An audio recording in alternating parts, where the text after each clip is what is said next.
అందరికీ నమస్కారం. బాబాసాహెబ్ అంబేద్కర్ గారు మహిళలకు పురుషులకు కలిపి ఓటు హక్కు కల్పించి డెమోక్రసీని ప్రజాస్వామ్యాన్ని కాపాడదాం పెంచుదామన్న ఆలోచనతో ఉంటే మంచిర్యాల జిల్లాలోని అధికారులు అంటే ముఖ్యంగా చెన్నూరు నియోజకవర్గ పరిధిలోని చెన్నూరు మండలంలోని అధికారులందరూ కూడా ఆయన కంటే ఎక్కువ ప్రజాస్వామ్యాన్ని కాపాడిన వాళ్ళం అయితే అనుకున్నారో ఏమనుకున్నారో తెలియదు కానీ చనిపోయిన వాళ్ళకు కూడా ఓటు హక్కు కల్పించారు. మరి కల్పించిన చనిపోయిన వాళ్ళను మరి ఎన్నికల రోజు పోలింగ్ రోజే మన వీళ్ళు శుద్ర పూజలు అంటే చేతబడిలో మంత్రాల్లో చేసి ఇట్లా తీసుకొని వచ్చి ఓట్లు వేపిస్తారా మాకు అర్థమైతలేదు. కనీసం బేసిక్ హోంవర్క్ చేయకుండా వీళ్ళు ఎన్నికలకు పోతున్నారన్న విషయం మనకు స్పష్టంగా ఏర్పడుతున్నది.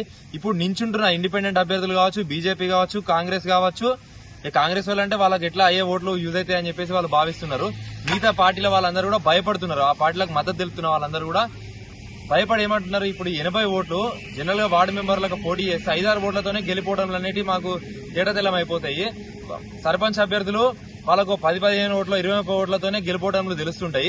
80 ఓట్లు ఇవాళ వీళ్ళు అధికారుల నిర్లక్ష్యం వల్ల బయటపడితే మాకు తెలిస్తే ఇప్పుడు ఆ ఓట్లన్నీ కూడా ఏమైతాయి, ఎవరి చేతిలోకి పోతాయి అంటే ఈ దొంగ ఓట్లక మారి మా భవిష్యత్తును నిర్ణయిస్తాయి.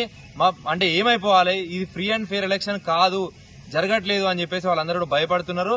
బాయ్కాట్ చేద్దామని కూడా మాట్లాడుకుంటున్నారంటే ఒక్కసారి అధికారులు దయచేసి ఆలోచించి ఇప్పటికైనా గానీ పోయిందేం లేదు, ఆ మీ నిర్లక్ష్యాన్ని కప్పిపుచ్చుకోవడానికైనా గానీ ఆ దొంగ ఓట్లను ఆ చనిపోయిన ఓటర్లను తొలగించాలని చెప్పేసి మేము కోరుతున్నాము.